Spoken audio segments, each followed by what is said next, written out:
don't have the kind of car or the house that they want. They buy what they can afford. Many cultures tell their people that they are free, but really, we are only as free in this culture as our purchasing power. How can someone have freedom when they can't get the best medical care or education for their children? Most people are slaves to jobs that they don't really like, only because they need the money. Many laws are enacted for the benefit of corporations that have the money to lobby, bribe, or persuade government officials to make laws to serve their own interests. People say that the monetary system produces incentive. This may be true to a limited extent, but it also produces greed, crime, corruption, war, poverty, and tremendous unnecessary human suffering. We have to look at the entire picture. The monetary system is based on artificial scarcity. For example, goods are sometimes destroyed just to keep the prices up. There's an enormous waste of resources as a result of frequent superficial design changes in order to create continuous markets. This is very evident in the fashion industry. Our social system is based on the need to continuously buy. You and I in this system are merely consumers. There's a tremendous environmental degradation due to the high cost of more appropriate waste disposal. In other words, the earth is being plundered for profit.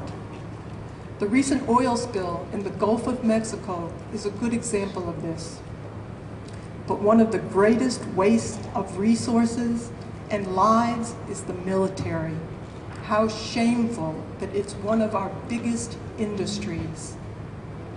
It's little understood just how much our values are shaped by the monetary system. Our values are influenced by media for the benefit of the establishment. And by this, I mean the banks, most churches, the military, and the corporations. For the most part, they determine the public agenda to serve their own interests.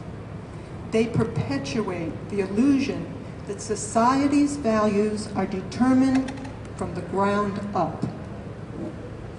They do this with empty words such as freedom, patriotism, and democracy.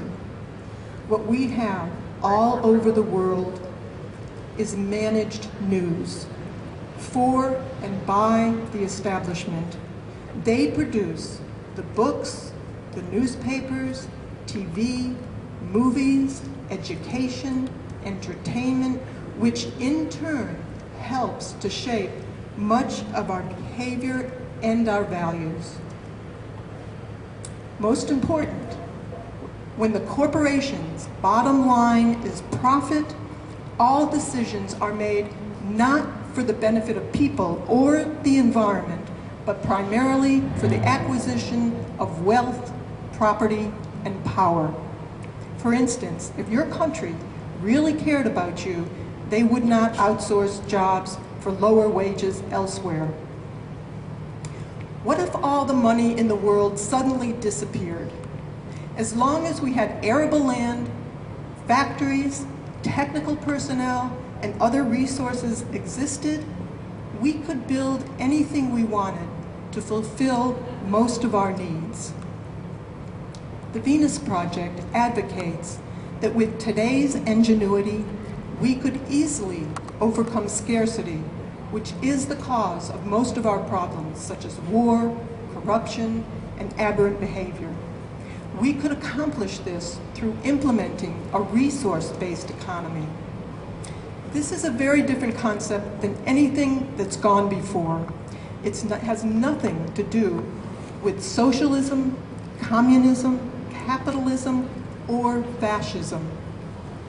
To put it simply, a resource-based economy uses resources rather than money, and all people have access to their needs without the use of money, credit, barter, taxation, or any other form of debt or servitude. All the Earth's resources are held as the common heritage of all the Earth's people. The real wealth of any nation is not its money, but its resources and the people who are working toward eliminating scarcity for a more humane society for all. If this is still confusing to you, consider this. If a group of people were stranded on an island with gold, money, and diamonds, but the island had no arable land, no fish, no clean water, their wealth would be irrelevant to their survival. Money is not what people need. Rather, it's the access to the necessities of life. In a resource-based economy, resources are used directly to enhance the lives of all the world's people.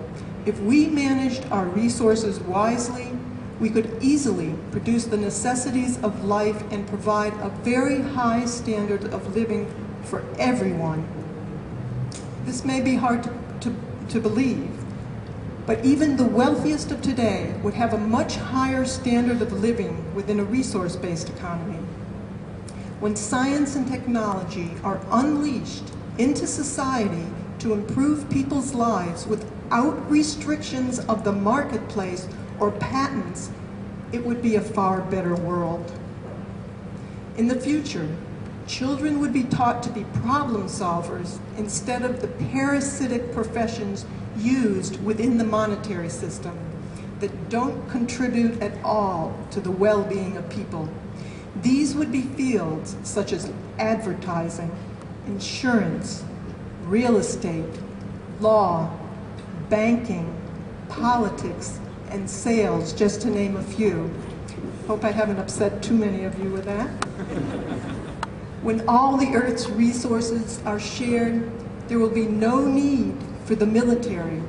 This savage profession could easily be surpassed in a resource-based economy.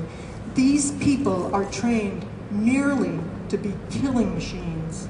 How wonderful it would be if they were all trained to be problem solvers and taught how to bridge the difference between nations without violence.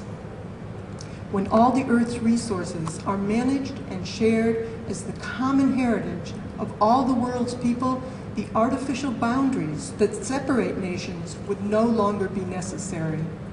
Invasion of countries purely for resource theft would be a thing of the past.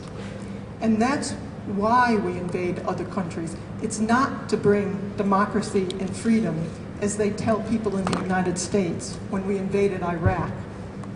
In a resource-based economy, instead of fighting one another over scarce resources, we'd be working towards solving problems that are common to all, such as the risk of heart disease, cancer, tsunamis, or earthquakes. Remember that almost all new concepts were ridiculed, rejected, and laughed at when they were first presented, especially by the experts of the times. All new ideas for social betterment, including women's rights, black rights, child labor, they've always been met with great resistance.